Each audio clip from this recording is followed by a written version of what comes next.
Welcome to Across the Pond Wargamers, a podcast dedicated to the wargaming hobby. Oh, good. Okay. Well, fantastic. Well, good evening, folks, and welcome to episode 22 of Across the Pond Wargamers. Tonight, we're going to be talking about Naval Wargaming, getting our feet wet. So with that, I want to start off by introducing our guest. And the one thing I just realized I forgot to ask our guest before we started was how to properly pronounce his last name. So with that, I'm going to introduce Jon Yuengling. And Jon, tell me if I got it right or wrong. Perfect. Great. Well, perfect. Jon, welcome to the show. And thank you. Please, as all our guests, we are going to hit you right off with, we want to know your bio and wargaming. Tell us how you got here. I'm of that age category that started out with the Airfix miniatures. Grew up in a blue-collar steel town here outside of Philadelphia. So we had a hobby shop. We had a shop that sold model rockets and hunting knives and all those other boy things that we all got into. But I kind of gravitated, taking all my spending money, and I don't even want to think how many thousands of little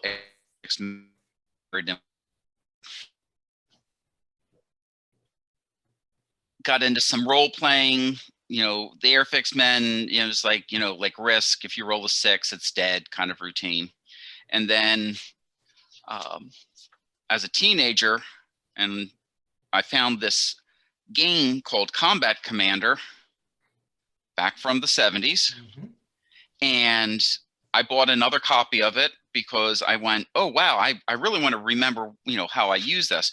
Well, this was my first example of rewriting rules, because this is 1970s writing where there would be 6 different modifiers for just shooting smoke on a target.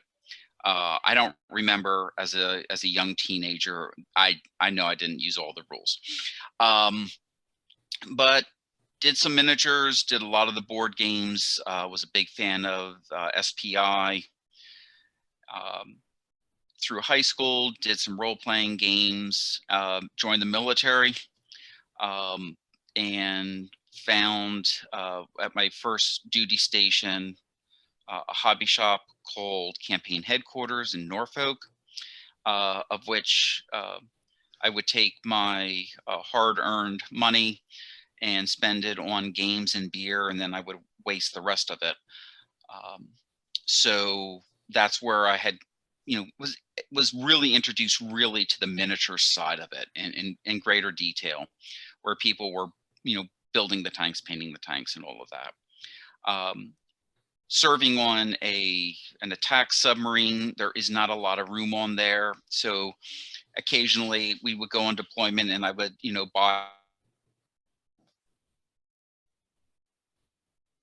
I would read through the rules ad nauseum.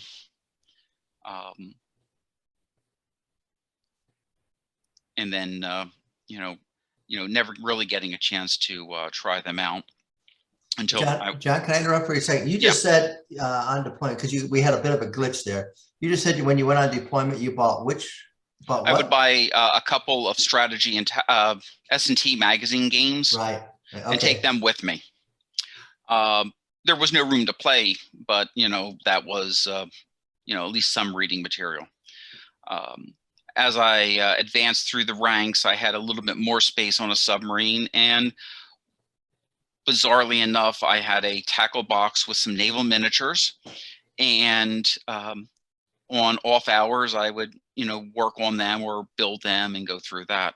It was one of those things that most of the crew was like, he's really good at his job, but this is even weird for submariners. Left the service, went into business afterwards. Got bit by the miniatures bug again, found 2 fat lardies and their rule systems. And now I have way too many miniatures. Someday, I may find the end of the lead pile. But that takes me up to today. Well, if they ever find the end of the lead pile, that's time to throw dirt on you. I've been told that. Yes, yes. So, you know, you talk about deployment, on deployment. I can only usually bring with me what fit in a pair of cargo pocket on our utilities. So for me, it was Flying Buffaloes, Nuclear War. That went everywhere. So We had played that in Norfolk at the hobby shop, and it was also both a Navy base and a municipal base, municipal piers. right. And we had a group of Eastern Europeans that came walking through the hobby shop, watching Americans all in crew cuts playing a game called Nuclear War. And they looked at what we were doing and looked at us and went, no, these are not people you want to mess with. Well, I know we caused a bit of a stir because we were in down in Latin America, sitting on a tarmac, waiting for a flight. And we're all laying there, you know, had our gear all spread out, and some AP reporter comes through and watches and hears a bunch of Marines in Latin America in the 70s playing Nuclear War. And they're, needless to say, it was not what the publicity, the PR officers, you know, the public affairs officers would like, but we had fun. But anyway, that's why they make the big bucks. That's right. That's right. Yeah, we kind of went through the ranks there. So with that, yeah, and it's funny, we talk about a certain age. There's usually two cutoffs. There's the folks who start with Games Workshop, or the folks who start with Airfix, and they're usually around the similar age. Mm-hmm. So, I mean, Colin is the one exception to that, because what was your first historical game, Colin? Do you remember? Actual throwing dice on the table, historical game. Yeah. I just remember it was some Napoleonic game. Yeah. I think we're doing it in 15 millimeter. I can't. Yeah. So Colin, yeah, we got him started right. All right. Well, moving on then, and again, welcome, John. Glad to have you on the show. Good to be here. We're kind of been activities we're working on. I'll start off, you know, usually talk about it at this point. My activities have been nothing more than trying to get settled in our new house. We have a list of projects that's so long it's not even funny, and I still, every time I go out in the garage and I see nothing but boxes and boxes stacked to the ceiling of a 3-car garage. Two of the bays are filled with just my wargaming stuff packed up. So I got a little bit before I get to that, but other than that, been reading some rule sets, still planning on and plotting on Leipzig, and we've also started to plan out some of the World War II Pacific Island, and kind of plotting out my Napoleonic and World War II naval stuff coming up for some games there. So Colin, how you doing on your paint? I know you've been painting some very interesting Napoleonic figures. So Yeah, I'm making definitely some headway on these 1808, 1809 Swedish and Finnish forces. Yeah, they're actually pretty neat looking, because half of them are gray, half of them are blue, half of them are blue and white, blue and yellow. And like one color combination is blue, white, yellow trim, and red collars. So it's pretty hideous looking, but it's pretty cool. Are these in 15 or 28s? 15. Ooh, that's even more impressive. But no, my current project is looking for a 1/100 scale O-class destroyer.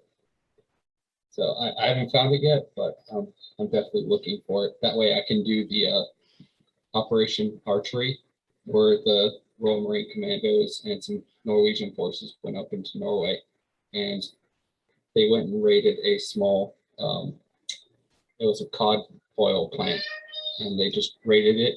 And these 2 British destroyers just went along the coast and started peppering these German positions with the support of, I think it was the HMS Kenya.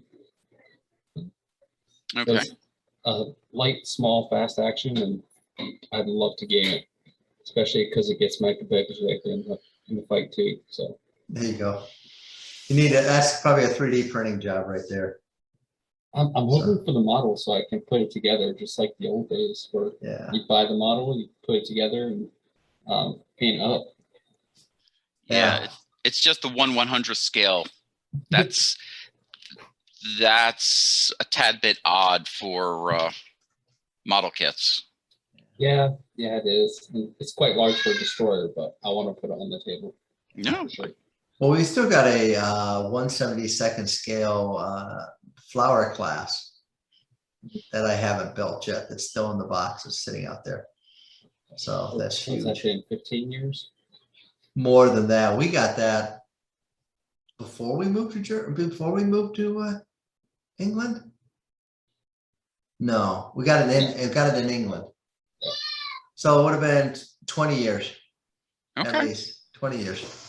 So needless to say, I have a very old lead pile. Yes. What about you, John? What have you been working on? I've got 3 projects, one of which we'll cover when we get to the naval side. The other 2 are really a little bizarre. Bizarre is good. Many years ago, a good gaming friend of mine who couldn't paint anymore, was having trouble. We went for lunch and he hands me this box of Old Glory 15mm Civil War miniatures. And I opened it up and I look and I went, "What's this?" And he says, "Well, when you get a chance, could you paint these?" It's like, so I haven't done Civil War anymore. This is one when you get around to it. So long story short, we unfortunately lost him during COVID, and I found this box a couple months ago and was looking at it, and it was a case of, I need to do something with this. So I've been going through parceling out some for people to paint, some I'm trying to paint, and we're going to do a memorial game this Christmas with some guys at the club. The other one, which is also bizarre, was another good friend of mine. He's proceeding to move, and he says, "Oh, hey, I've got, I'm going through my games. Before I sell them, why don't you come over and take a look if there's anything you want?" And I knew he had a copy of Iron Bottom Sound 3, which I never got. So I was like, "Oh yeah, I'll go over and pick that up." And he goes, "Oh yeah, I've got you do 15 mil." And I went, "Yeah." And he goes, "Well, I've got some of my 15 mil Flames of War stuff. Would you be interested?" And from the top of the steps, his wife calls down, "Just take it."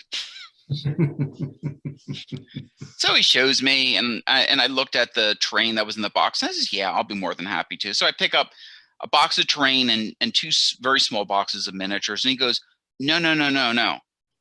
It's not just this. It's all of this." It took me 3 days of unpacking it when I got home. We're talking in excess of 230 tanks,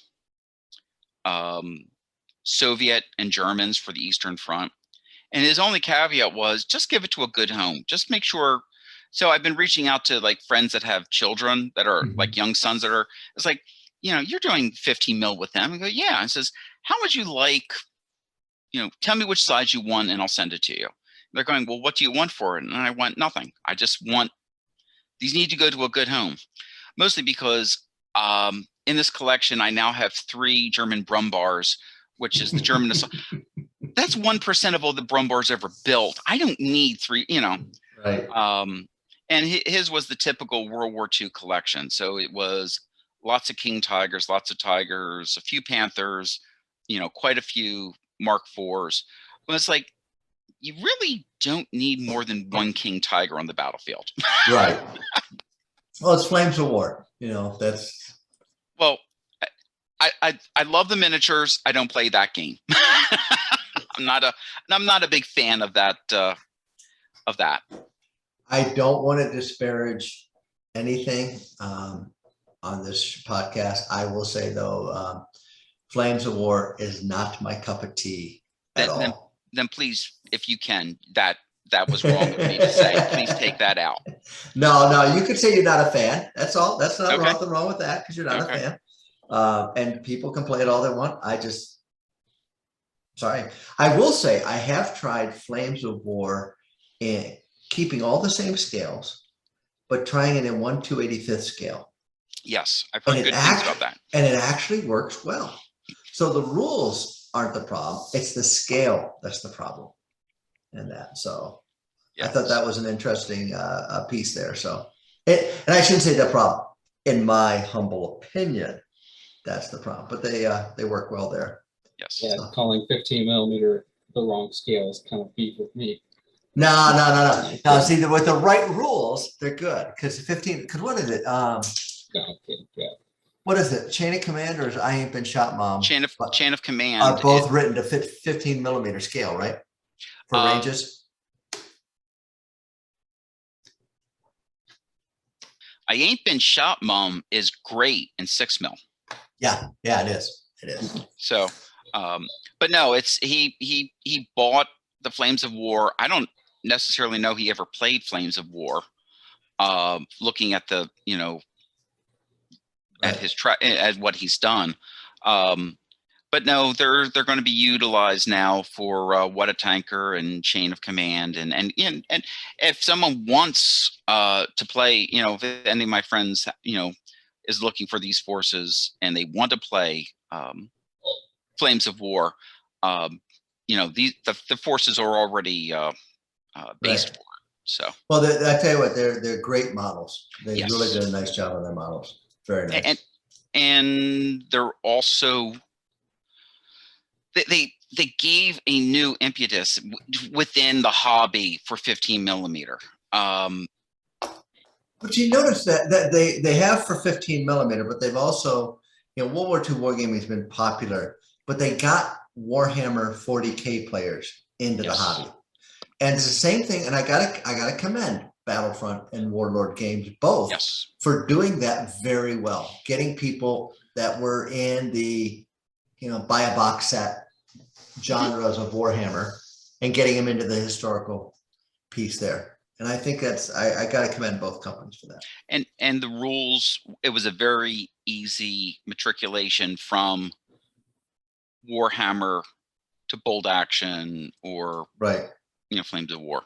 Right. So not like Combat Command or Tractics, if you've ever tried that one.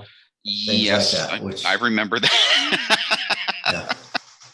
Yeah, Tractics were my first set. All right. Things that have been out there that are new, and I've got to say, is I mentioned it on the last podcast we did, but it was a quiz podcast, so we weren't really talking about new things coming out. But I got my copy of Pony Wars finally.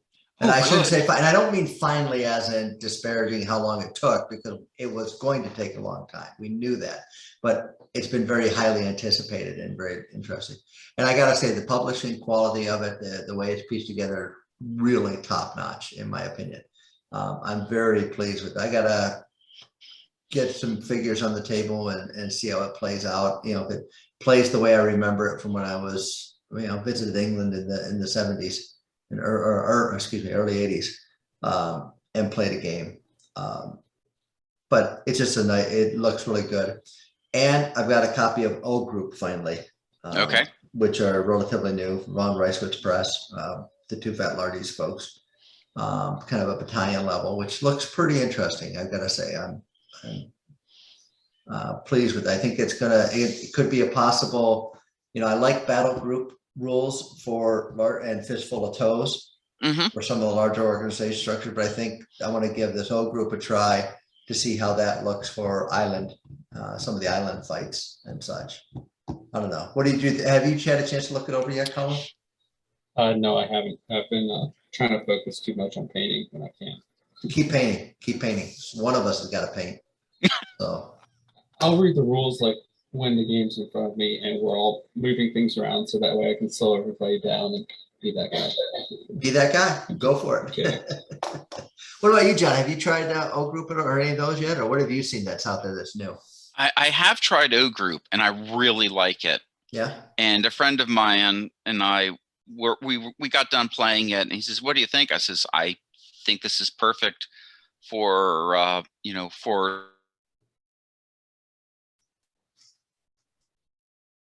but if you want to do like 3 or 6 millimeter, it's perfect. Yeah. Well, I use 28 millimeter for my skirmish games and 6 millimeter for my large games. Okay. So, I mean, if you look at my collection, I've got thousands of Bacchus and thousands of GHQ, depending on which period you're playing. So just, those are my two go-to 6 millimeter companies. Yeah. And as far as using O Group for the Pacific, one of the first over beer and burgers afterwards was, can we take all of my notes from a game I had worked on Tarawa, and can we convert it to O Group? And it's like, well, yes, we can. But how big do we need to build the island? Well, what did we figure that out to be, Colin, in 6 millimeter? 24 feet by 12 feet, something like that? Something like that, yeah. Yeah. So because we were talking about Tarawa. Yes. I want to try the Macon Island raids. Oh, that would be good. And see how that would play out. It's a small battle, but in a very tight area, but it could be very interesting to see how it plays out. You'll need a couple submarines, though. Subs are good. I got 6 millimeter subs. Perfect. No worries there. That's fine. And that, you know what? We should probably use that 6 millimeter subs as a segue into our topic about naval wargaming, because my 6 millimeter subs are for Cruel Seas, which just came, which have come out. And this is one of the things, we wanted to talk about is on the show is naval wargaming, because all of us share an interest in naval wargaming on the podcast today. And I think that we are seeing a resurgence in naval wargaming thanks to primarily Warlord Games. I have to give them a nod again. They've resurrected Victory at Sea from, used to be, I guess it was Mongoose Press originally. It's now big, they've resurrected that. They've come out with Black Seas, which is actually a pretty good game on its own. And then Cruel Seas, which has fantastic figures, fantastic ships. And the rules are a bit gamey until you start to make some modifications to them. And once you can make some modifications so they feel, in my opinion, again, just my opinion, you get a really fun game out of them. And so all of a sudden, I'm seeing people who have never thought about naval wargaming getting back into it, thinking it's fun. So, John, with that, what is your thoughts on that? Have you seen the same thing on the East Coast? Absolutely. When Wargames Illustrated did an issue that came with a free model sprue, right? Everyone at the club was like, what do we do with this? And it's like, well, this is a novel concept. Why don't we buy a box of for the rules for Cruel Seas and see what the rules are like?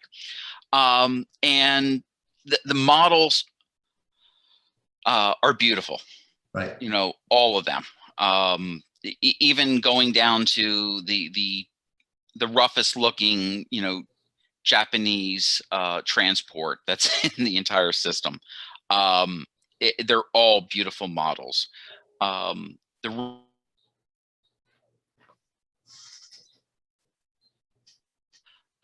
extremely bloody if you're not paying attention. And it's a really, really good game for people to get interested in naval combat. The same can be said for Black Sea and Victory at Sea. Really good introductory games. Right. And what's also nice is the same way that Flames of War helped produce a whole line of World War II miniatures and vehicles for other game systems as well. Cruel Seas has really kickstarted, and I don't mean it from that Right. That expression, but it kickstarted the entire maritime miniature industry-ish, whether we're talking other physical manufacturers or we're talking 3D printing. Right. Because just, you know, just like Colin, you're looking for that particular destroyer that you can't find in the size you're looking for. You know, I may want to do Cruel Seas, but I need a Moi class destroyer, which even the Japanese gave up on using and gave it to the Manchukuo Navy. But it's bizarre enough that I want it. Is Warlord going to make it? Probably not. STL files are easy, and you can reach out to people to do that. So it's really, you know, taken a part of the hobby that I've always loved, and has brought it more mainstream within the community. Right. Right. Yeah, it has. And I think it's one of the things that on the table, it does look good still. And you don't need a lot of terrain. You don't need a lot of, you know, terrain helps, surprisingly enough, for some of the games, but you don't need a lot. And then, you know, terrain helps me win games when I play against Colin, because Colin can't steer. Yeah. How many times you run aground, Colin? Just a handful. Just a handful. We did when the pandemic was going full tilt, we did a couple of calls using the portal where we set up the portal to view the table, and we ran some games, and we ran the same game twice, just with the same scenario, same objectives, everything. We just switched sides, and both times Colin ran aground. Well, for context, the first time the island that I ran around on wasn't even on screen, so well. Yeah, we needed to pull the portal out a little bit so you could see the bow under the table. But okay. So, but anyway, so we're seeing a lot of that type of thing. But if you look at, I mean, I'm curious to see how it has impacted, these games that have come out, have impacted people like GHQ or Langton for their Age of Sail, or Panzerschiff. Because, you know, they have chosen some odd scales for some of their ships. They have the 1/600 scale kind of falls into the fast attack boat scale, right? Somewhere between 600 and 750. Right. And there are manufacturers that are doing that, and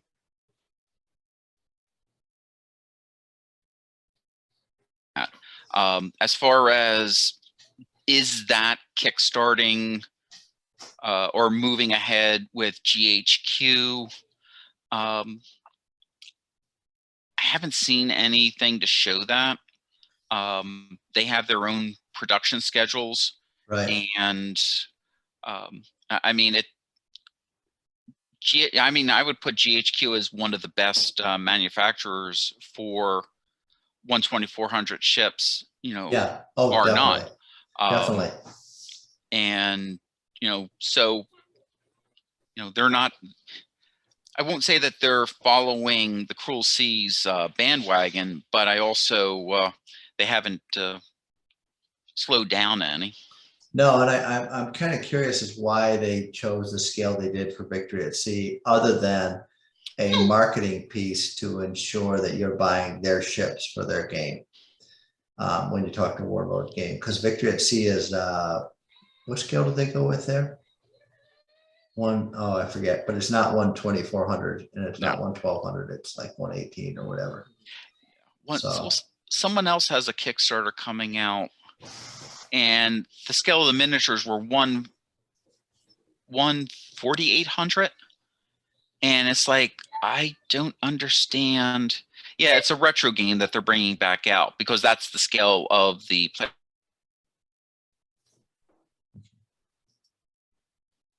So Interesting to see how those work. But yeah, we talk about scale, and there's all sorts of different scales, and we look at, some the scales work fine for when you're looking at, age of sail. A lot of age of sails running at 1/1200. It's a big period for it. You can get them down to 1/600. You can see them up to Nav War does 1/2400 age of sail. So you can see it, but there the sailing, the range of the cannons, things like that make sense and look real on the board. When you start to look at 1/2400 scale for ships, then for like World War II ships or modern or dreadnoughts or whatever, then you start to look at it. You start to run into the problem of abstraction, because 1 inch is, 1 foot is 2,400 inches. On the table. So then all of a sudden now you're running into a ship that can literally shoot 18 miles, 20 miles. You can't have a board that big, and we can't all play in gymnasiums every time we want. We can't also get over the horizon quite as well as we'd like on a board game or on a tabletop. But we then have to go into abstractions on that. Have you seen in your play, what are some of the common mechanics in rules that are making that viable, making that a playable system then? Well, if we leave, Age of Sail really is you're dealing with range. So, and when we're looking at pre-dreadnoughts, we're now dealing in thousands of yards, but still only a few thousand yards. Right. By the time we get into World War I, World War II, I mean, in World War II, we have torpedo systems that can go past the horizon. Oh, yeah. So whether they hit anything or not is not the issue, but they can go that far out. So a lot of things that are being done, there is the scale. They will abstract not so much the scale, but the timeline.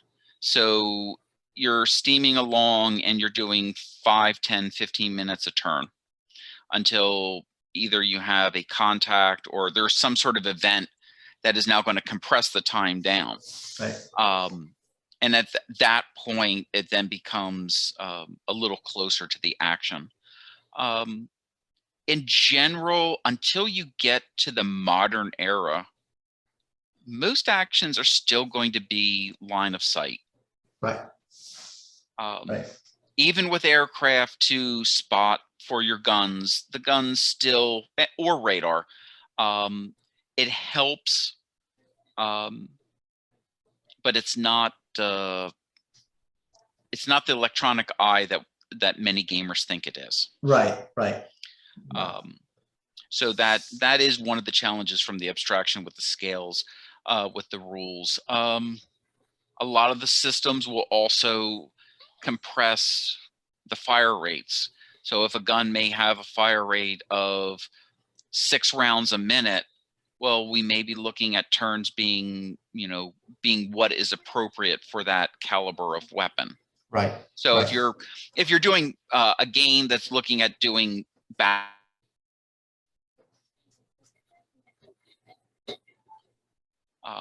rate of fire, so you can then compress it.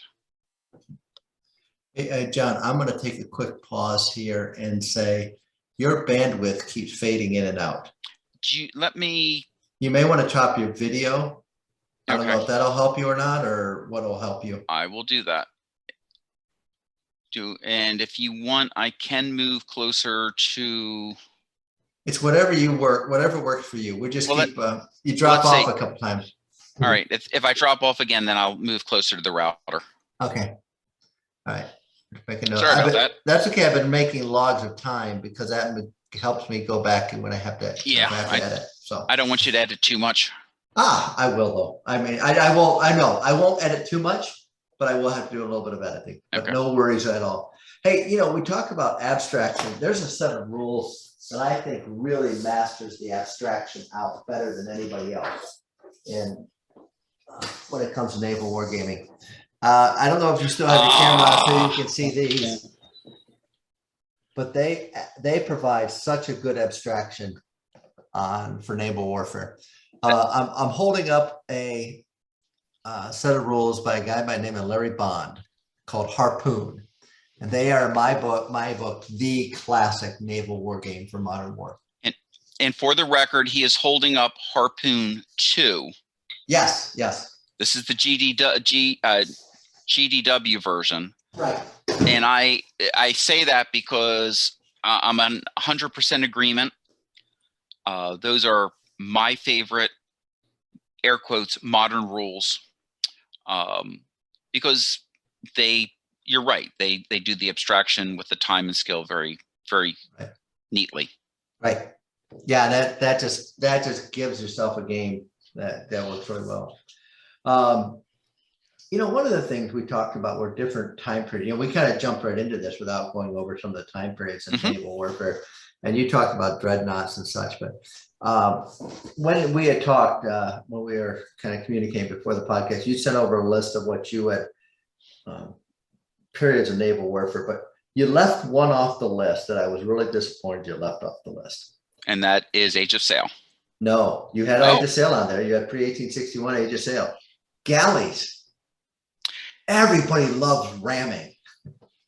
Well, like I said, Age of Sail says pre-1861. So if you want to go back to Trimarines. Yes. No. I mean, Age of Sail, whether we're talking Trafalgar, the Nile, we're going to do the Hellespont. If we're doing Greeks, Romans, Carthaginians, Spanish, English, all beautiful and perfectly done. It's not an area that I have a great deal of expertise in. I'm more of an iron ship kind of person. I just know I grew one of the first naval games I ever did was Greeks versus Peloponnesians. Would that be the Trimarine? Yeah, Trimarines, Hectomarines, and the various the various galleys, and it was so fun ramming. That's all you do is you just go and ram. I mean, yeah, they had archers, they had ballistae and things like that on these things, but there's something to be said about ramming another ship. Just can't be beat. Especially if you're trying to do it on purpose. Well, yeah.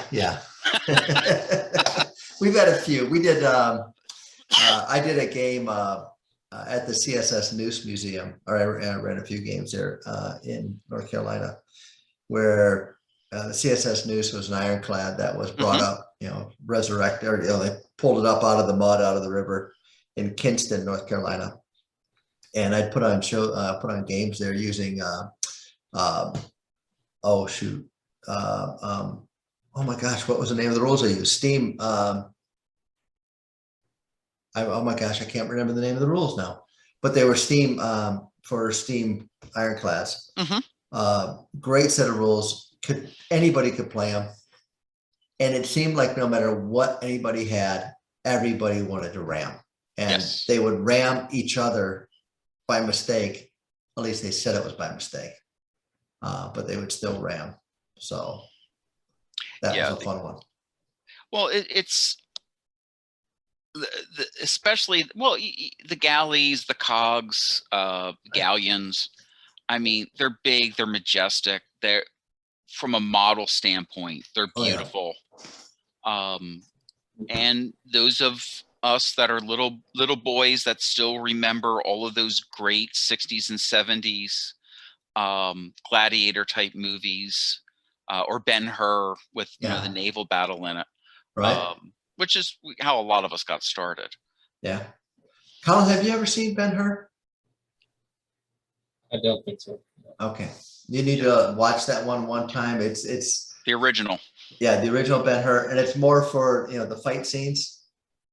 They're really good on some of those, but yeah, it's a good one. Going back into there, but we, realistically, we have, age of sail. You have your medieval and Renaissance navies, which were kind of a not as glamorous as when you started to get into the late 1600s and then 1700s, that age group or that age period when sailing became more of an art form, more of, I should say, the more engineering went into the ships. They became more stable, they're more faster, they became better gun platforms. And so you started to see that, and that age of sail period up until the Monitor and Merrimack, and they started putting them out of business, really gave itself to a type of majestic glory of the open wind, the open seas and the wind blowing and all that. You think of the scenes of Master and Commander as they're cutting down the chase, and that's what we all envision a lot of this to be. Yes. Go ahead. Yeah, I just I don't want to get too close to the Civil War because yes, the Age of Sail is beautiful, especially when it's done well. There was an HMGS convention where we played a set of rules called Cog's War. And everyone had a cog, which is a sailing vessel with 2 fortified platforms, 1 forward and 1 aft. So you're literally sailing around in a castle. Mm-hmm. And each cog was on a pedestal. So it wasn't on a table. You just kept moving your pedestal to get close to the other ships for doing battle. It was very interesting because all the ships were now at like chest level for us that were playing. But you're right. They're very majestic. We all want, to have the feeling of, I'm John Paul Jones on the Bonhomme Richard taking on the Serapis, or I'm on the Constitution taking on whatever ship the Constitution's about to, sink.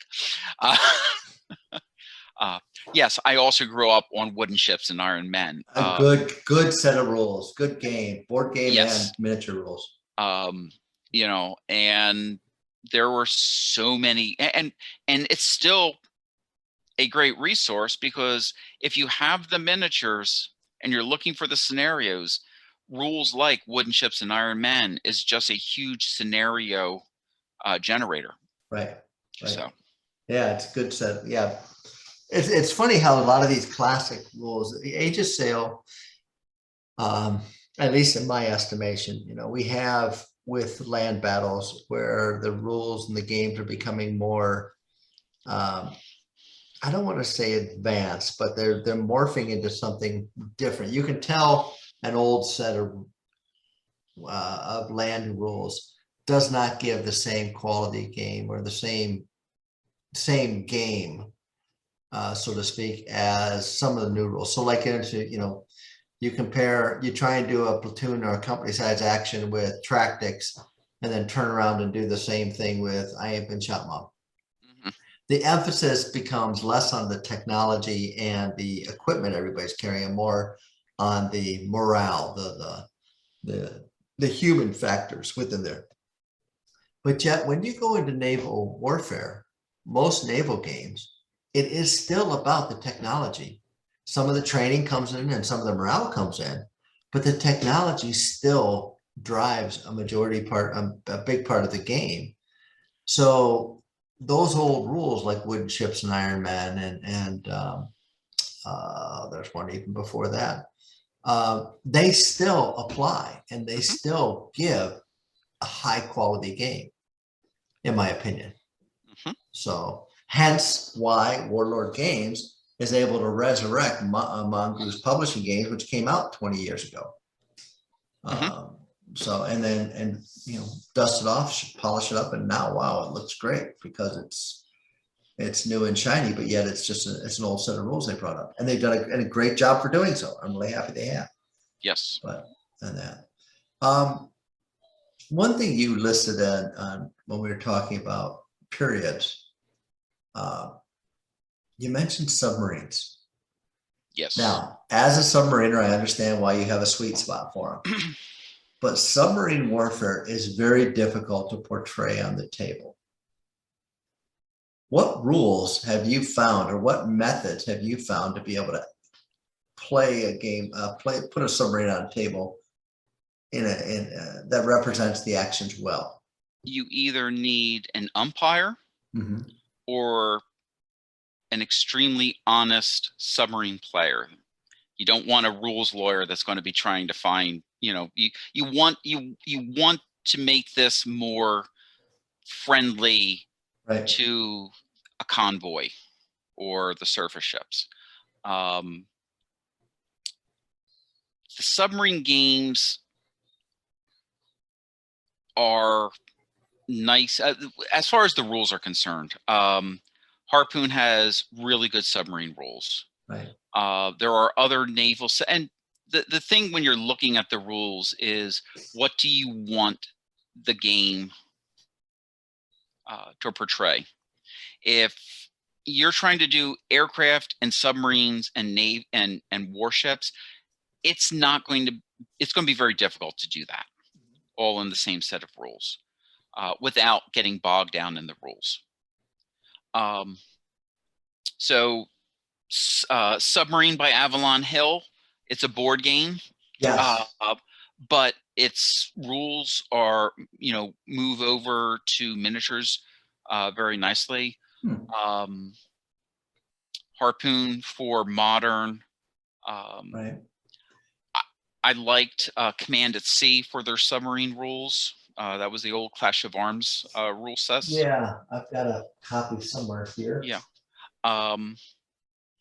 But the reason I broke the submarines out from the rest of the rule systems is, once again, they can be very they can throw a game very quickly. Yeah, right. There's a set of rules out there. Campaign. Whoops. No, go ahead. I'm sorry. I didn't mean to talk over you. There's a set of submarine rules out there called Snapshot. Yes. Have you ever played those? Yes, I have. What'd you think as a submariner? No, they're fun. They're pretty close. Yeah. Okay. Do you remember that when we played those at Wings, Wheels, Waves in Massillon, Ohio, Colin? That's the one we built the ships up on stands and the submarines are down below. I don't think I was there for that one. I think I was over the boot camp. We already in boot camp for that? Okay. Yeah, we did where we built the ships and put them on stands like 15 or 18 inches high, and then put like a clear plexiglass around the waterline of the ship and kind of did that. So you had the ship above, and then you had the hull and the subsurface part below there. And then the submarines were on elevating stands, kind of like aircraft stands. Okay. That would go up and down to show their depth and such. And we played that, and that actually worked out pretty well. That was a fun game. But I haven't talked to many people who found Snapshot in that. So I was just curious, as a submariner, what your thoughts were. I can honestly say I've got more submarine rules than I know what to do with. And I'll be perfectly honest, many of them are really bad, because it depends on what you're once again, what are you trying to show? Right. There is a game system that tried to handle the time distance abstraction with submarines, and it was very difficult because you'd be setting up on a target, you'd be setting them a target, and then you've crossed this threshold, and now I'm well within contact range of a destroyer when I really wanted to stay way outside of contact range. Right. And then to set up for the target. I know I've played Snapshot. Do you remember who did that? I honestly don't. It was a Okay. PDF copy I downloaded through, I think I got it through, what was it? Drive Through RPG. Okay. I think that was the site you could order it and download it from. I've spent way too much money on their site, but I will continue. Yeah, no, that's a good site. There's a lot of good information there, a lot of good stuff. And they've got so many really great old rule systems that are being resurrected as PDFs. Right, right. Definitely. All good. So, But no, I do, one of my sweet spots is the Falklands, and for 1982. right. And I was having a discussion with someone over at the U.S. Naval Institute. They're having this discussion on where submarines have had the biggest impact in the campaign. And I went, well, you have to say the Falklands. And they went, okay, why? And I says, well, the Conqueror goes and sinks the Belgrano, and the entire Argentinian Navy runs for port. So you've now neutralized an entire Navy with one submarine firing World War II torpedoes at a World War II cruiser. I says, but the flip side of it is the Argentinians have a German U-boat that's operating and trying to shoot at the British. We know they've shot SST torpedoes at the British. The British are using dozens, if not hundreds, of depth charges trying to sink this submarine and never got anywhere close to it. So in both cases, incredibly effective, even though in one case they couldn't sink anything and the other case they did. Right. So yeah, that's a really good point there too. I remember the controversy when that happened. I remember very well because Bagramo was, according to some folks, outside of the fire zone. According to others, she was definitely going to go into the fire zone. So yeah, it's kind of a interesting one when you start to apply rules of warfare to something that's designed for ambush. Yes. So yeah, that's a tough one.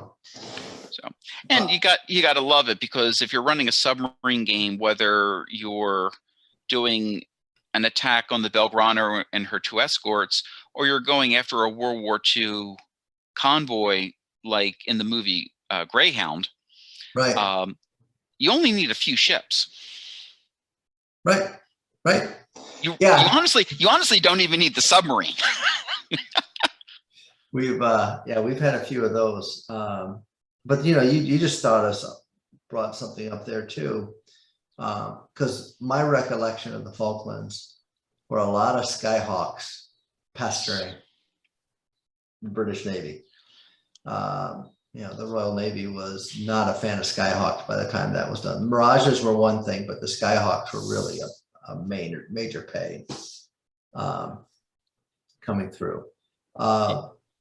So then now all of a sudden you add the dimension of air. So you've got above the ocean, below the ocean, and on the ocean into that. I've never found a set of rules. I should say never found. I have not played a set of rules that to me accurate or capture the flavor of air attacks onto ships. I used to play General Quarters a lot. Okay, so they have a decent system. They're not a good set of rules. Yep. Command at Sea I played. Sea Creek I played, but Sea Creek doesn't have aircraft in there to speak of. Can't remember the other ones I played. But anyway, what's the best set of rules in your opinion out there or your go-to set of rules? If you wanted to say do something like Midway or the Battle off Savo Island or Samar Island or something like that, where aircraft really did play an important part. Yeah, if we're dealing with World War II, those are just going to mind. It could be modern too. Well, if it's modern, I'm going to go with Shipwreck. Oh, okay. I really like their air and naval rules. Yeah. I'm not as enamored with their submarine rules. Harpoon works well from the ship and the submarine side or helicopters. But the speed of the aircraft makes it very difficult with the time compression at times. So I've never been in a situation where a submarine's attacking the surface group as the aircraft are coming in. So that's not been a problem. I've been able to do that from a modern. Command at sea is probably the best for doing aircraft and ships for World War II. Very often what we will do is we will play Avalanche Press is naval system. Pack for Rob. Yeah, it's yeah, Avalanche Press does, they do the Great War at Sea and sorry for the stuttering. No worries. Because I'm going to grab this and go on camera here for one quick second. There you go. Strike South. Yeah, so this is their naval system for the melee, for the, Okay. this will be like for the Prince of Wales, the Repulse. They do one for Coral Sea, they do one for Midway. So it's roughly half a squadron for a counter. Okay. So we'll end up using that. If it comes to aircraft, then we'll move to Check Your Six or something similar for the aircraft side of it. And if it's a ship-to-ship engagement, we'll go to general quarters. Okay. Yeah, I do like general quarters. I think they're a good set of rules myself. Yeah. So yeah, right there. I was just seeing if I had Check Your Six, and I go, yeah, I have that one too. I have a lot more rules than are sitting behind me. It's just I haven't unloaded all the boxes. One of the battles that anybody who's listened to the podcast has probably heard me mention it, or if you've listened to more than one episode, you probably heard me mention the battle off Samar Island. Yes. That to me is the ultimate battle to war game. Well, apart from Leipzig, which we're going to be doing, we're almost there. But I mean, I've never been, I think that's a phenomenal event that is just captures everything about naval warfare into one, the thing, I shouldn't say everything about naval, it captures the sheer gut wrenching experiences of naval warfare in one action, where you had, tin cans going after the Japanese fleet and hoping that the CV, trying to cover the CVEs and so they can get out, and making sure the Japanese fleet doesn't hit into the main troop transport, the landing invasion fleet, and knowing full well they're not going to survive, and they still go charging into it. Aircraft that are running out of ammunition, that keep flying at the Japanese vessels because they don't know they're out of ammo, and getting them to react and getting all of that whole piece of the whole final point where the Japanese commander said, who's already been torpedoed out of his command vessel prior to this battle and had to switch flags, suddenly realizing, thinking, we can't win this, and turn around and leave. Yet all they had to do was keep going, and they would have just rolled right over what with the few destroyers and destroyer escorts that were there. Well, that to me is hard to capture on a table, and I really want to do so. There's one other point that you missed, is that the Japanese commander thinks that they're not destroyers and destroyer escorts. He thinks they're cruisers and battleships because of the way they're fighting. Yeah. Yeah. I mean, that's the part that is like, it's sort of like an Antietam game for the Civil War. You can't force the other player to play as foolish as McClellan played. You know, this Japanese, the admiral. Right. I mean, he was good at his job, but he went into this battle and he's expecting to find cruisers and battleships, and that's what he thinks he's fighting. Yeah. Yeah. And I do wonder how much he was shaken by the fact that he had been torpedoed before the battle and had to transfer his flag. That's got to unnerve anybody. I would assume so. Yeah. So that's got to play into a big part of it. But yeah, to me, that's amazing. But, you know, you talk about the commanders expecting one thing and not preparing. I'm going to, I think I told you about an email, but there was a game I ran. I've run it 4 times. In the year and a half before we moved out to Oklahoma, back when I was in North Carolina, where we set up the table with 13 ships set up, cargo vessels set up on the table. The Allied commander was given 3 or 4 escorts, you know, destroyer escorts, you know, frigates, to escort the convoy.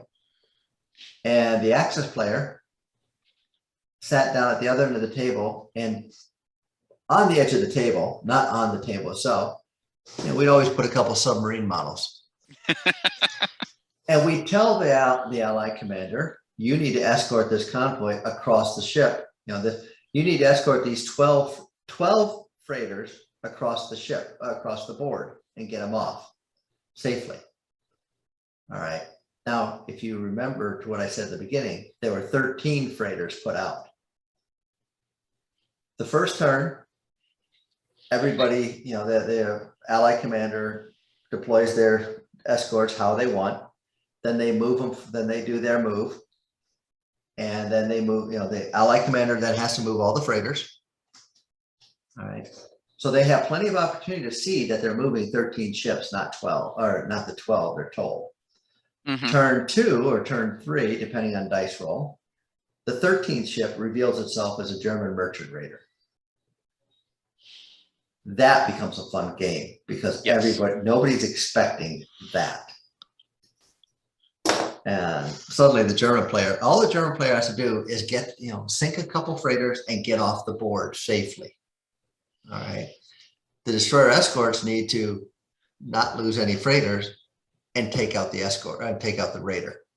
Now, it's usually, that game is usually a draw. Very rarely does it.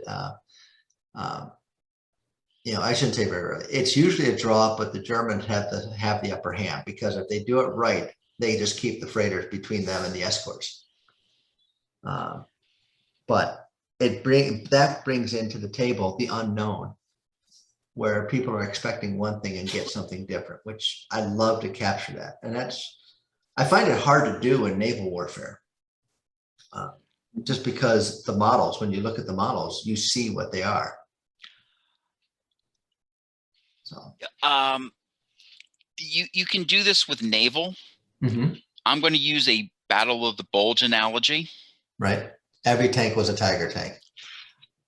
We did this in micro armor, and all the German stands were King Tigers, and all of the Americans, well, no, actually all of the Germans were M48s, and all the Americans were Chafies.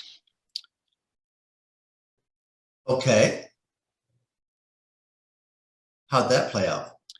And well, each individual player knew what their stats were, and all the fire combat was done through the umpire. Right. So you'd be shooting at, you know, what you are the, you know, the Tigers of the battlefield, and sometimes they were Panzer IVs, and sometimes they were Tigers, but very rarely they were Tigers.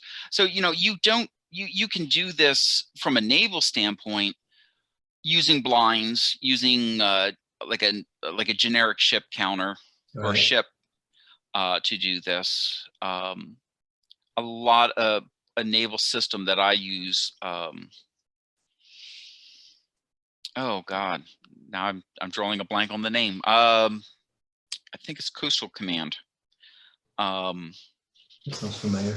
And you start out with a group blind, and as the radar kicks in, yeah, Coastal Command. As the radar or visual sighting, now you then go from a group blind to individual ships, but you just have a rough idea where the ship is. You don't necessarily know that, it is, an Right. O-class destroyer or an MTB or what have you. That's one way of doing it. And that's another way you could do the action that you were talking about off of Samar. You could, working with blinds, because the other thing with that battle is you also have weather. So you have vessels going in and out of squalls. Right. And, it becomes a case of, I see it, I don't see it. Where do you go? Now you have to, as the gunnery officers now have to reacquire Right. their targets. Right. Interesting. Interesting. Colin, you've been pretty quiet on this. Yeah, I have come up with another idea for quote unquote blinding your ships. Okay. You could set up a naval convoy, tell them, hey, you guys are going to Murmansk, you're resupplying the Russians, but you have to do it along the coast of Norway. And by the way, the Tirpitz has just been released from its harbor or from port. So watch out for that. The German player puts the Tirpitz on the board's edge, not on the board, but inside his case, he actually has all the airplanes and the destroyers that he's going to use to engage. But now you're having these allied commanders worry about that Tirpitz, as opposed to the aircraft and the destroyers that they're actually going to have to engage, which really did happen in life. Or you should just put out a major threat, like what you guys have both been saying, but just another way of doing it. So where you have, again, you play into what they think they're going to run up against versus what they are. I think about one of the final scenes in Master and Commander. They disguise their ship as a whaler, and they purposely, change sails in a lubberly manner, as opposed to a taut man of war manner, in order to lure the French ship into a close action where they then have a chance. So, there's all sorts of little ruses we could probably do on the tables to capture those, putting wrong ships out, putting wrong markers out and that. But again, to me, that goes to one of the things I love in wargaming to do in wargaming is I do not like straight up even point battles. I shouldn't say I like any game. I said I prefer though games where they're matching, something historical where it's never even. There's always, I should say it's seldom even, and there's always some sort of adversity to overcome in order to win. And if you can, and then it's not a case of winning or losing, it's a case of if you can do better than they did historically. You could still lose, but if you did better than historically, then there's something to be, they can take that as a victory. It's very rare in naval combat that you're going to go into battle, period. If you're sorting the fleet, it's because you're going to win. Right. When you look at the naval battles in the North Sea in World War I, very often the British or the Germans, I know I can win. I went, you know what? Maybe I don't have maybe they have more ships, or maybe, right. And one or the other turns around. In World War II, even in the Pacific, when the U.S. outside of Midway and maybe the Battle of the Java Sea, the U.S. Navy is never going into a situation where they don't have the upper hand, or Right. think they have the upper hand. Right. You know, Midway, they had no choice. Coral Sea, it was a fair, it was a fair engagement. But Right. once again, there, going back to the abstractions and throwing a wild card into it, you know that's an aircraft carrier until you fly over it and realize I'm trying to sink a tanker. It's not an aircraft carrier. You know, 1942, no one was very good at No. at identifying targets. No. So you're right. I mean, I'm also not a big fan of let's bring 1,000 points and fight it out.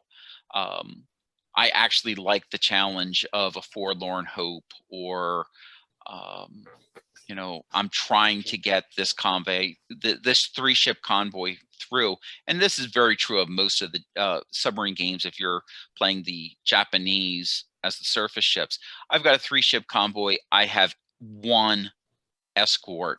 It's not enough to protect a 3-ship convoy. And now this American submarine is coming at me. It's a good challenge. Right. You know, That's why I think, you know, that type of thing, and blockade runners and stuff like that all make great scenarios. Whether you're doing, you know, a blockade runner off of France with the British blockade during the Napoleonic era, or Confederate blockade runners in the Civil War. You know, they all make a very good game because they are stacked against the person. They have to use, you know, they have to use either subterfuge or the technical capabilities of their vessel to outperform. They have to outthink their opponent in many of those cases, and I like that aspect of it. So it also gets back to our initial conversation about cruel seas. I mean, here we've got a rule system where you're dealing with a couple of boats.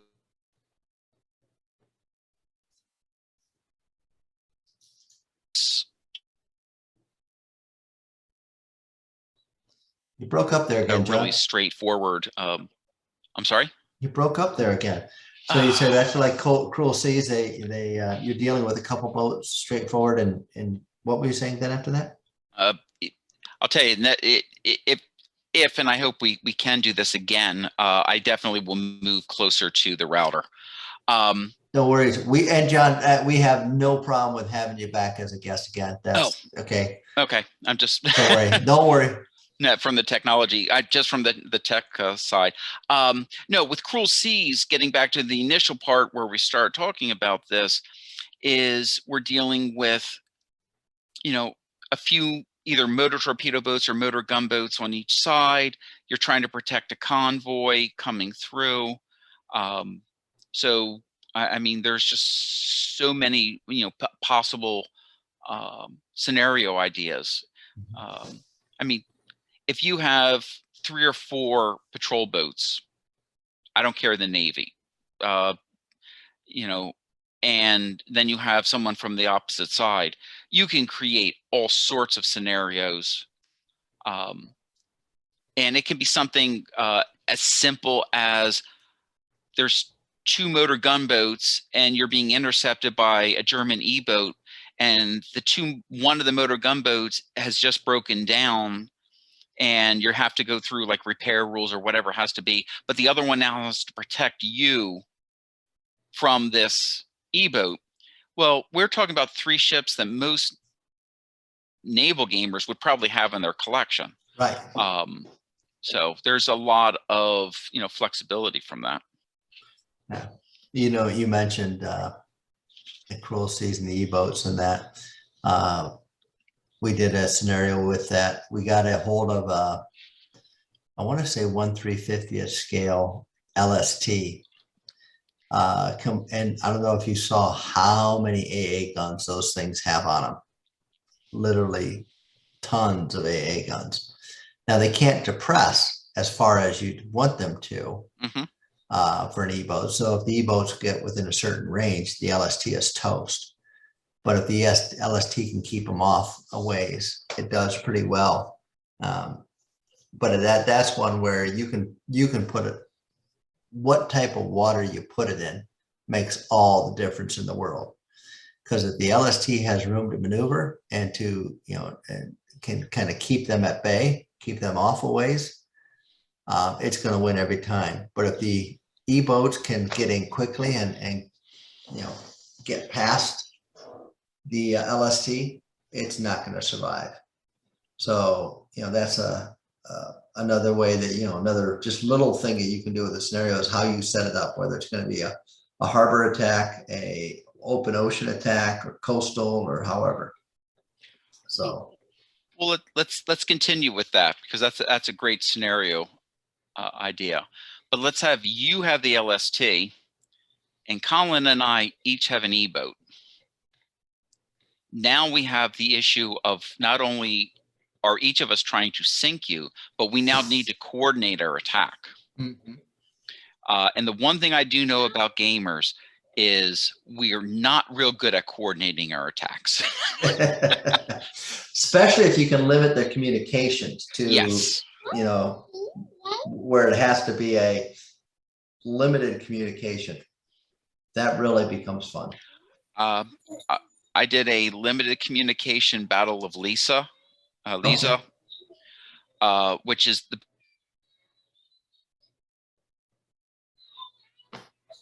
whether appropriate or not. You're breaking up again, John. I'm sorry. Okay. You said did the Battle of Lisa and then you went silent. Battle of Lisa, where historically there was the ramming, became all the rage after this battle, because that's where the Austrians and the Italians were attempting to ram each other when they were finding that the guns weren't working as well as they would have thought. But we were playing this, but we had limited communications, and by the third turn, we had actually, as the Italians, had taken out most of our fleet by ramming ourselves because of just the poor communications. That's all it takes. That's all it takes. That's right.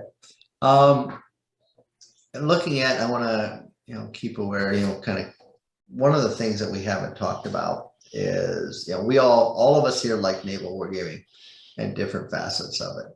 But for somebody getting into Naval Wargaming, what are some of the pros and cons that you found over the years to get it in Naval Wargaming? Choose a period of history that interests you. If you're not sure, choose the movie that interests you. It may be Master and Commander. It may be PT 109. Heck, it may be McHale's Navy. But there's going to be something that's going to grab you. Right. If you're interested in attack boats like we've been talking about here and there, you don't need much. You need a couple boats on the side. You need a blue cloth and the rules. That's it. The cost to enter Naval Wargaming is very, very low. Right. Whether if you're looking at World War II or Napoleonics, I mean, that can be a little daunting for someone starting out. But you buy the model, you paint it gray, you hit it with a black wash, you're done. Right. But it's going to be fine. Find out what interests you. And it's just amazing when you start looking into family histories. You may actually have someone or a connection to something, from a nautical perspective, that you can connect to wargaming. It's just find the period, jump in. If you're interested in World War II, Naval Wargaming, you buy the Bismarck, you buy the Prince Eugen, you buy the Hood, you buy the Prince of Wales. You need 4 models. You can go at a lower cost and go with Panzer Chiefs. You can go with the beautiful models at GHQ. You don't need many models to start with. Right. And once again, a set of rules. we've kind of, hit on a lot of them. There's even more out there. So it's, you're doing the Battle of the Denmark Strait. Yep. I agree completely on all those pros. It is simple. They're easy to paint. There are a variety of ships out there. You can find almost every ship you want. And if you can't, there are some of these 3D services, Shapeways. It's amazing what they're coming out with now. So they're all there. The only con I see with Naval Wargaming is you don't have as many people doing it as you do World War II land battles. So you do have to do a little bit of a sell job many times. And choosing the right rules are going to be critical to getting new people into the game. If you look back on some of the Age of Sail games, one of the biggest problems Age of Sail games has is capturing the intricacies of sailing at the same time of doing cannon fire and boarding actions and such. So there's a lot of abstraction around that.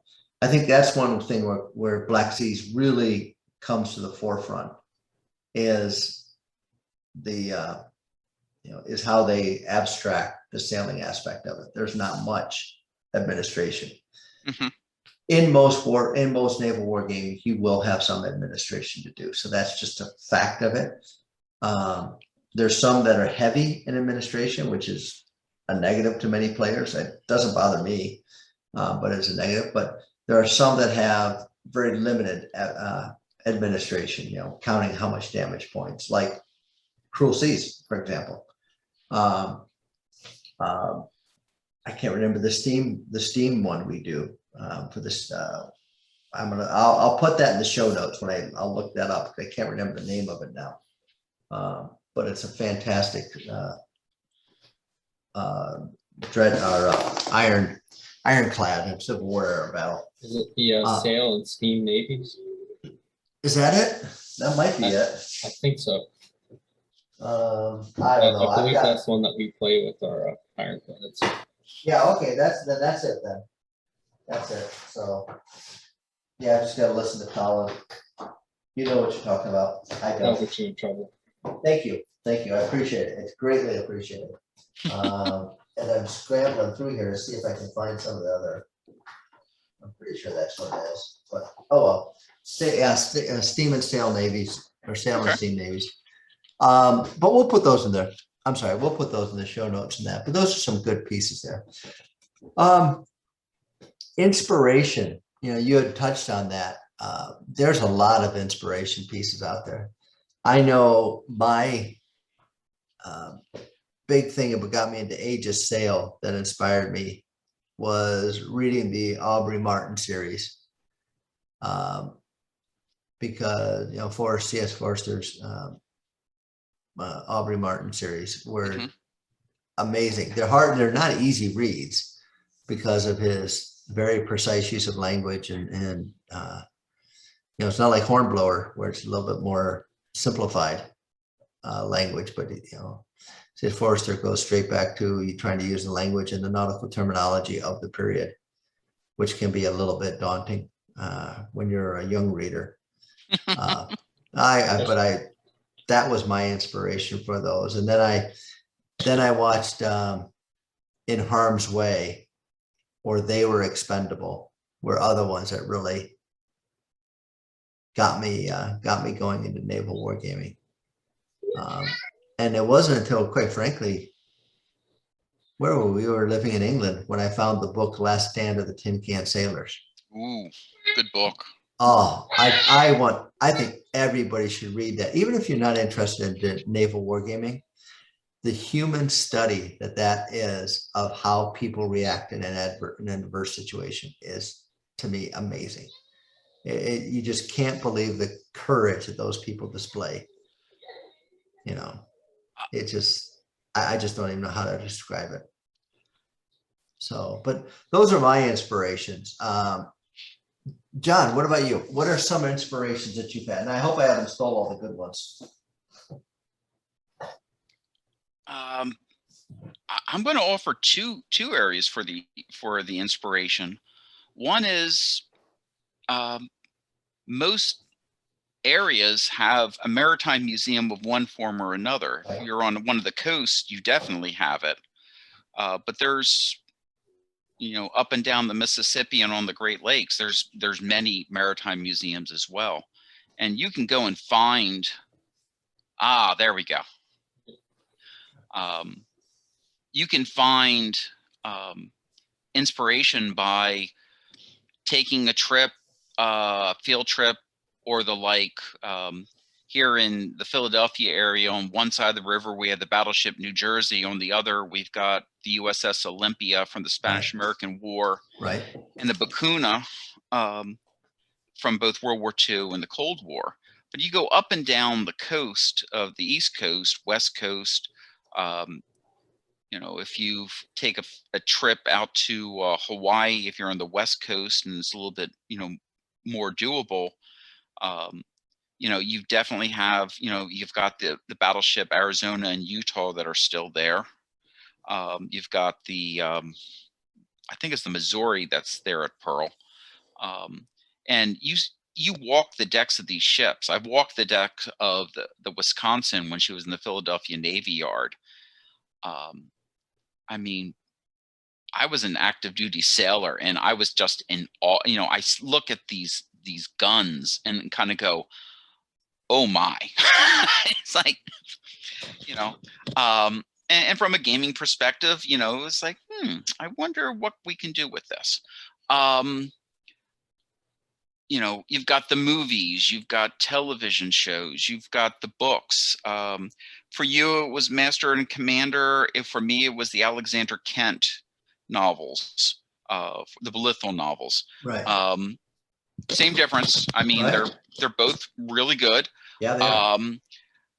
Alexander Kent did like to go into a tremendous amount of detail of what a splinter will do when it goes through your body. Yes. Not for the squeamish. But yeah, there's plenty out there. And more importantly, you're able to do something, to take something out of history and either recreate it, or if you have a certain bent,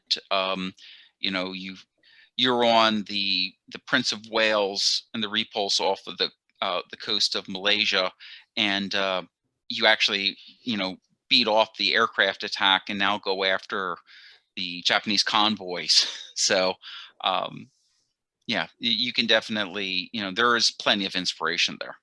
Yeah, that's something we didn't talk about at all on this, is Naval Wargaming lends itself very well to campaign games. Yes. Because you have a very tangible supplies that you can be easily tracked. You use up so much fuel, steaming so much, and you can track that. And then you can have very tangible targets to go after. So it lends itself probably very well to campaign games. And I like campaign games. Colin, likes campaign games. We kind of go in that direction because it just makes you think more about your resources. You don't throw everything away on one battle. There's a scenario, Southern Cone. It's an Avalanche Press product, Okay. but you've got the Graf Spee. So you've got the entire South Atlantic. You've got one heavy cruiser and one transport, and the entire Allied Navy is looking for you. So from a campaign's perspective, you're trying to sink merchant ships, you're trying to survive. Every once in a while, you need to resupply from the tanker. Right. And the battles kind of become secondary. As the player taking part in the command, you're trying to find merchant ships but not be found. The Allies, the French, the British, are looking for you. And sometimes the only way they know where you're at is because we just lost a merchant ship over there. The Grass Bay has to be over there somewhere, kind of routine. Right. And some of these campaigns, you can get into some really esoteric warships.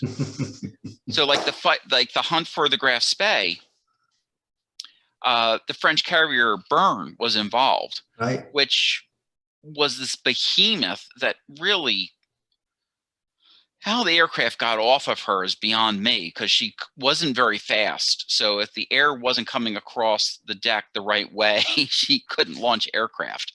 But she was there. And if you're a gamer, you like these, just the same way that some people want to have a bizarre assault gun from World War II in their miniatures.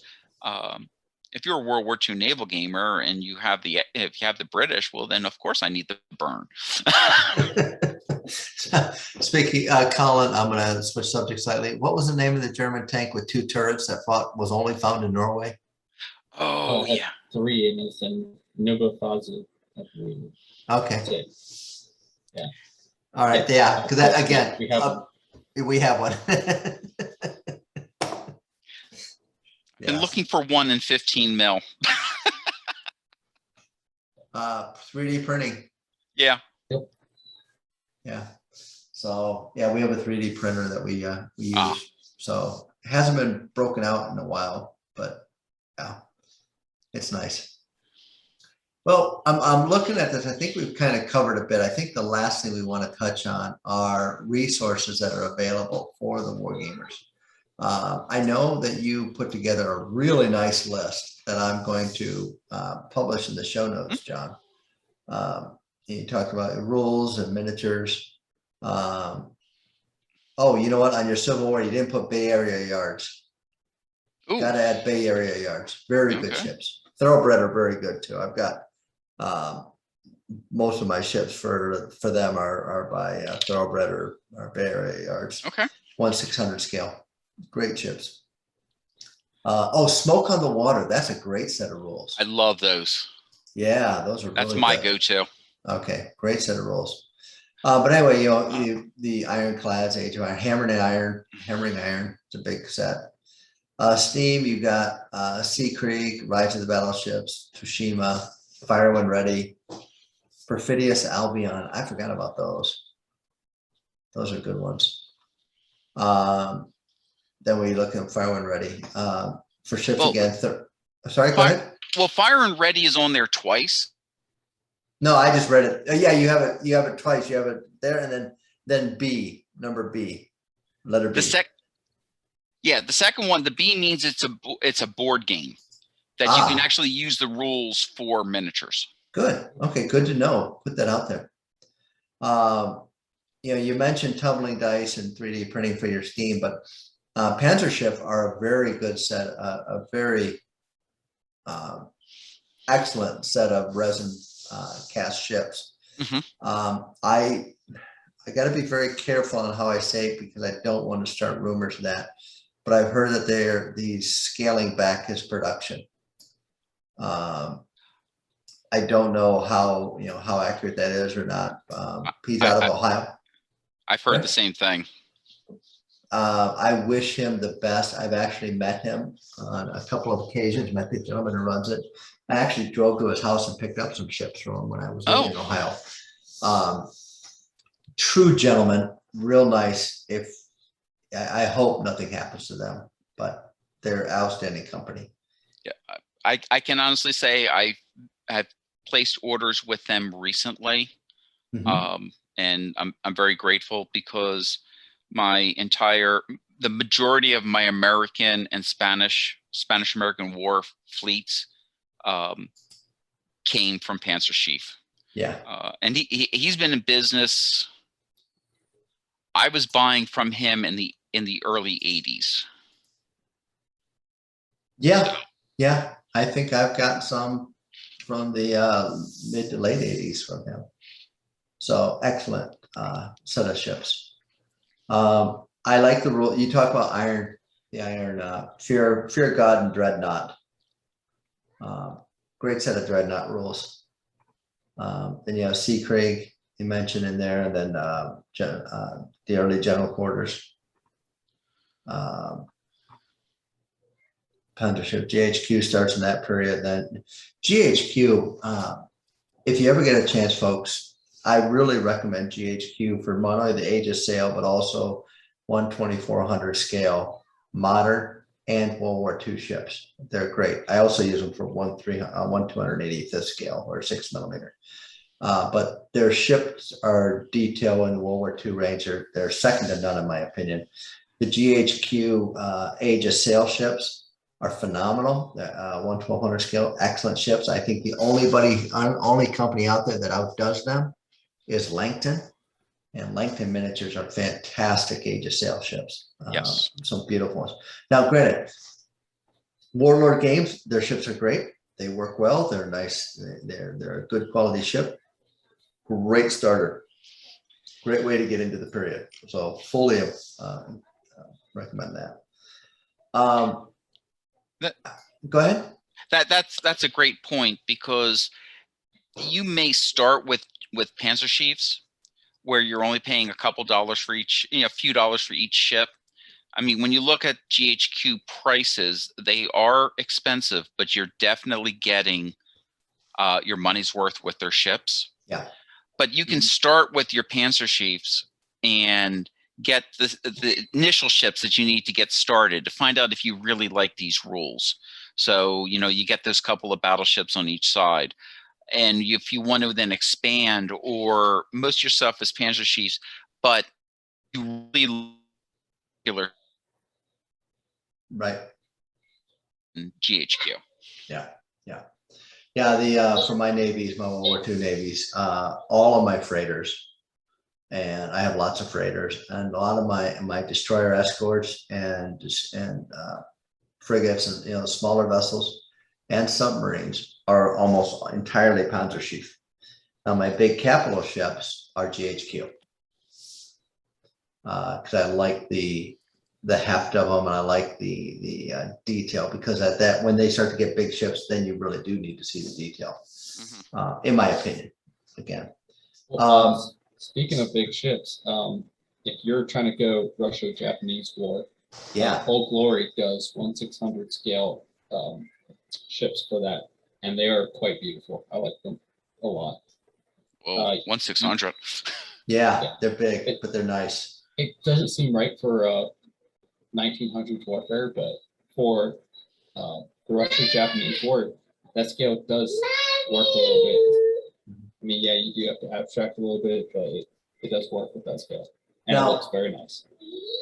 They do. They're beautiful. Colin's absolutely right. They're beautiful vessels out there. But if you want to talk about big scale, there's a company out there called Laser Dreamworks, which I have I have their Wasp, and the Cayenne is the other one. These are Age of Sail ships. Now they're big. Okay. They're 28mm ships. Oh my. Yeah. Laser Dreamworks. Take a look at what they do. They are beautiful. And now those are ones that you do need a gymnasium floor for, but they're fantastic. And then even, and the other thing about Naval, like, what's the company, Firelock Games? They have a pirate game out now where they have pirate ships. Yes. And the sailing mechanism for that game is actually pretty good. So it's another fun game. Again, 28mm, so you're getting a big ship. And there's a number of companies that have now created the STL files for those ships, because I know someone who printed out a sloop. Oh my. Yeah. Yes. So there's again, for people getting into it, there's a lot of resources out there. There's a lot of things to cover within Naval Wargaming. You don't need a lot to get into it. And you really can, for storage space, you can fit everything in a box and roll up a blanket. And for terrain, you don't need much, if any. depending on what type you're doing. It just gives you a good, it's a good entry point for any wargamer, in my opinion. So, all right, folks. Well, I think we've pretty much covered. John, anything in closing you want to say about Naval Wargaming? Yeah, just one quick thing is if you're interested in naval wargaming, there's a number of hidden gems that are out there. Oh yeah. We've mentioned Drive-By RPG and their different services. We talked about Two Fat Lardies. Well, they have an annual special.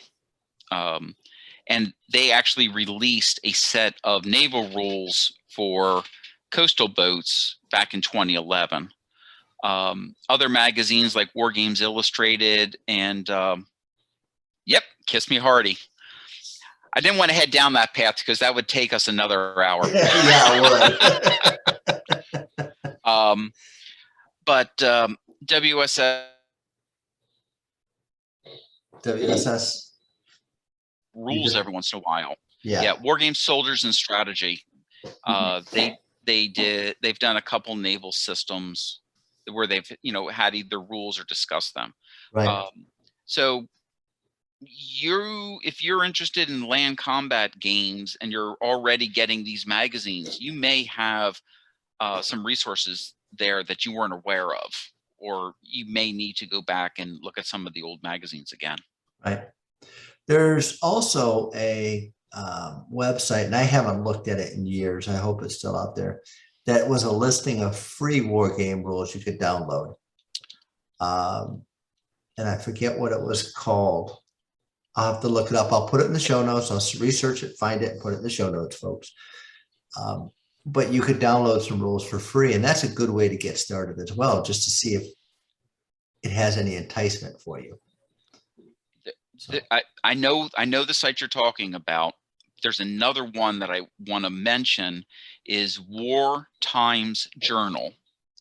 They're a 3D printing company that do naval warships, but they have an entire page of free rules. Oh, there you go. So you see a ship that you like, or you see miniatures that you like. What's not to like when you look at these? And there's appropriate rules. So yeah, there's plenty of resources out there. Okay, good. Colin, anything you want to add? For all those who are still in the land battles and haven't ventured into naval wargaming and don't want to get your feet just wet just yet, you could always do shore batteries, which are a great way to sink ships and not get sunk yourself. I just actually watched a really good movie called The King's Choice. It's a shore, in the opening sequence, the shore battery sinks the Kriegsmarine Blucher. Oh. So it's a great scene. You guys want to watch it. I've heard about that. And what was that called, Colin? In The King's Choice. In The King's movie, Choice. And you can find it on Amazon. But yeah, there's plenty of companies that do coastal gun support for anything from 1700s and star forts to Civil War, even to